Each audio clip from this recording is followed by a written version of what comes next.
the psychology shadow, where the hidden parts of your mind come into the light.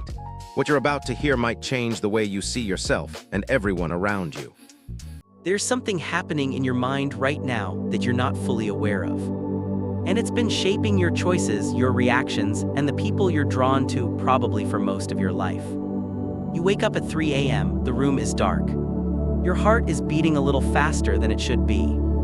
And for a moment, just a moment, you're not entirely sure where you are. Then it comes back to you, the dream again. Maybe it's the same hallway you've been walking down for years. Maybe it's the exam room, the empty desk, the paper you can't read. Maybe it's someone you haven't seen in a decade, standing there as if no time has passed at all. And you lie there in the dark, staring at the ceiling, wondering why your mind keeps going back to the same place. You tell yourself it means nothing, just random noise, just the brain processing the day. But it keeps coming back. And here's what's strange, the feeling it leaves behind doesn't fade the way normal dreams do. It lingers, something about it feels urgent. Like a message written in a language you almost understand. Jung believed that almost was the whole point. What we're going to explore here is why certain dreams refuse to leave you alone. What your unconscious mind is actually doing when it replays the same scene night after night. And why understanding this might be one of the most honest conversations you'll ever have with yourself. Let's start with what you already know. You've had a dream that came back, not once, not twice, but enough times that you noticed the pattern. Enough times that waking up from it started to feel familiar, the way a scar feels familiar when you run your fingers over it. These dreams tend to cluster around a handful of experiences that almost everyone recognizes. Not because we've talked about them, but because something in them seems to reach across individual lives and touch something shared. There's the chase dream, you're running, something is behind you. Sometimes a person, sometimes a shadow, sometimes just a feeling of pursuit with no clear source. Your legs won't move fast enough, the ground feels wrong. You wake up exhausted, not rested, exhausted as if you actually ran. There's the falling dream, the sudden drop, the stomach lurch. The loss of control, the ground disappearing from beneath you, the split second of absolute helplessness. There's the exam dream, you're back in school, there's a test. You haven't studied, or you have, but you can't remember any of it. This dream visits people who haven't been in school for 20, 30 years. It doesn't care, it comes back anyway. There's the house dream, you're in a building, sometimes your childhood home, sometimes a place you've never seen before. And you discover a room you didn't know was there, behind a door at the end of a hallway down a staircase that shouldn't exist.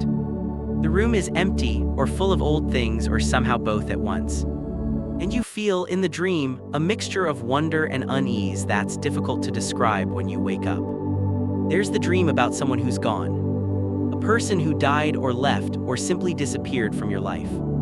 And in the dream they're just there, ordinary, sitting across from you talking, present. And then you wake up and the loss hits you again, sometimes harder than it did the first time. Because for a moment while you slept, they were real again. Ask almost anyone and they'll recognize at least one of them. And this is the thing worth sitting with. Why would a mind return to the same scene over and over for years? Random noise doesn't have a pattern. Random noise doesn't persist. Random noise doesn't leave you with that particular feeling that something was being communicated, if only you could hear it clearly enough.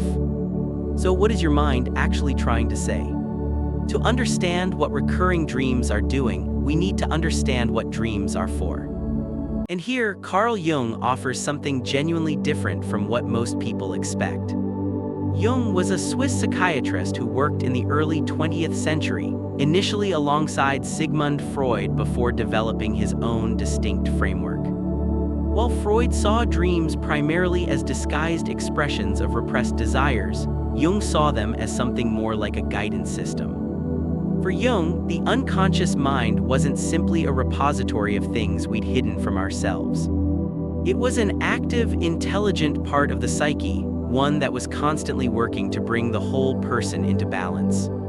And dreams, in his view, were the primary language the unconscious used to communicate with the conscious self. He proposed that we think of the psyche as having two distinct territories. There's the conscious mind, everything you're aware of, everything you can articulate, your sense of who you are. And then there's the unconscious, vast, older, operating on a logic that isn't rational in the way we normally use that word. Not irrational, just different, symbolic, associative, working in images and feelings rather than words and arguments. The unconscious is always observing. It notices what the conscious mind overlooks or refuses to look at.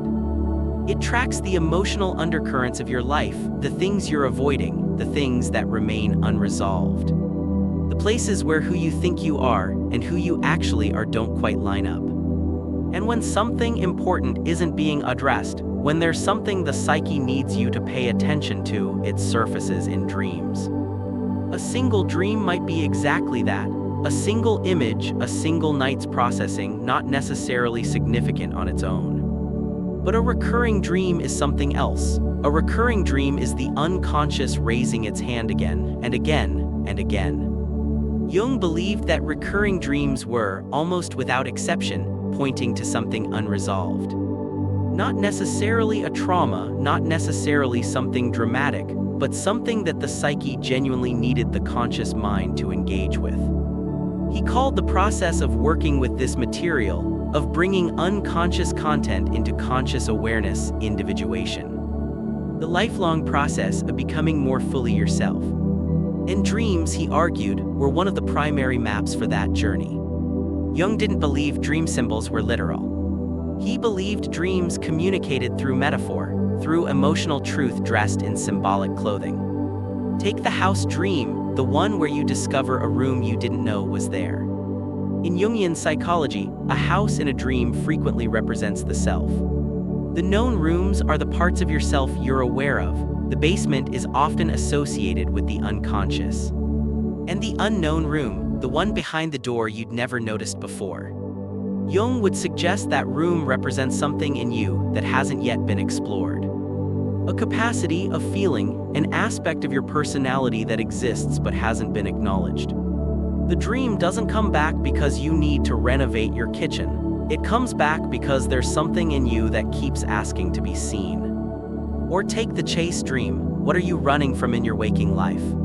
The thing chasing you in the dream is almost never the actual source of the anxiety.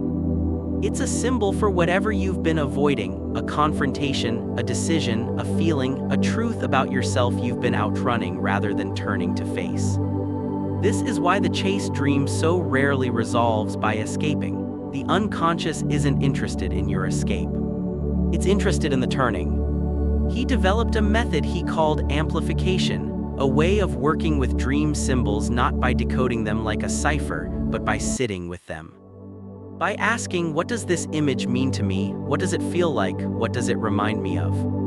The exam dream is extraordinarily common among high-achieving people, people who, by any external measure, are competent and capable. Jungian theory would propose that this dream isn't about school at all. It's about the feeling, often deeply buried, of being secretly inadequate. Of performing competence while privately fearing that one day, someone will notice you don't belong here. The dream doesn't go away when you get the promotion or publish the book or reach the goal. It's pointing at the feeling underneath the success, the part that still believes at some level that it isn't enough. The dream about someone who has died or left is perhaps the most emotionally complex of these recurring patterns. Sometimes the person in the dream represents something beyond themselves, a quality, a feeling, a version of yourself that was associated with them. Studies suggest that REM sleep plays a significant role in emotional memory processing. When that processing remains incomplete, when a feeling hasn't been fully metabolized, the material tends to resurface. The dream recurs not as malfunction, but as persistence. The unconscious is patient. It will keep returning to the same image, the same scene, the same symbol for as long as it needs to. Not to torment you, but because it hasn't finished yet. When you start to understand this, really understand it, something shifts. You stop trying to shake off the dream. You stop dismissing it as noise. You start to get a little curious about it instead. And that shift from dismissal to curiosity is, in Jungian terms, already a movement toward what the dream was asking for. Because the unconscious doesn't need you to decode the dream perfectly. It doesn't need you to sit down with a notebook and produce a precise psychological analysis. What it needs is attention. What it needs is for you to turn toward it rather than away. When you understand that a recurring dream isn't a malfunction but a message, you start to ask different questions when you wake from it. Not why does this keep happening to me as if it's being done to you, but what is this pointing at? Not with anxiety, with something closer to interest. You start to notice what was happening in your life the weeks or months when the dream intensified. Because it almost always intensifies at specific times, times of transition, times of suppressed stress, times when something important is being avoided or delayed. The dream doesn't appear randomly. It appears when the pressure builds enough that the unconscious needs to speak more loudly. You might start to notice, too, what the dream feels like, not just what happens in it, but the emotional texture of it. Because often the feeling is more informative than the content. The chase dream where you're terrified is different from the chase dream where you feel, underneath the running, a strange exhilaration. The house dream where the unknown room fills you with dread is different from the one where it fills you with something like relief. Like finding a space you'd forgotten you had. Jung proposed that the goal wasn't to make the recurring dream stop.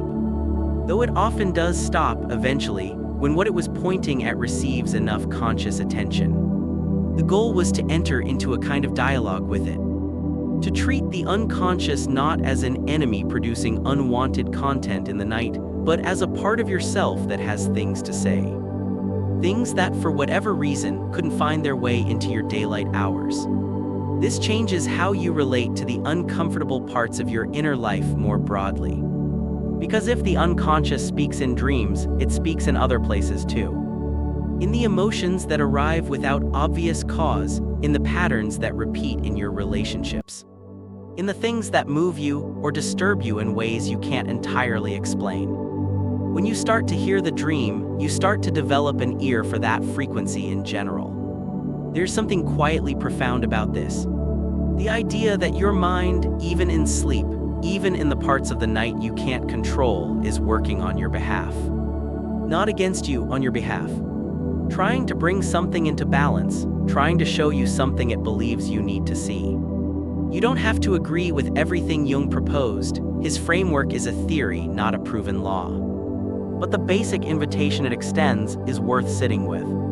That the life of the mind doesn't stop when you close your eyes. That something is active there, something that knows things about you that your waking self hasn't fully acknowledged. And that something keeps leaving you notes. You've been waking up from the same dream for years. You've been shaking it off, getting up, making coffee, moving on. But it keeps coming back, and the fact that it keeps coming back, that's not an accident. That's a persistence worth taking seriously. Here's what's strange about recurring dreams. Most people report that they stop not when the person figures out what the dream means, but when something in their waking life finally shifts. When the avoided conversation happens, when the decision gets made, when the grief gets felt rather than managed. The dream doesn't need you to solve it, it needs you to move. And maybe that's the most unsettling thing about all of this. Not that your unconscious is sending you messages, but that you've probably already known somewhere beneath the surface what those messages are about. The dream isn't telling you something you have no access to, it's telling you something you've been finding ways not to look at directly. Which means the recurring dream isn't really a mystery. It's a mirror. If this made you think, there's more where that came from. The question isn't whether this is happening to you, the question is whether you're willing to look. If something in this video stirred something in you, that's worth paying attention to.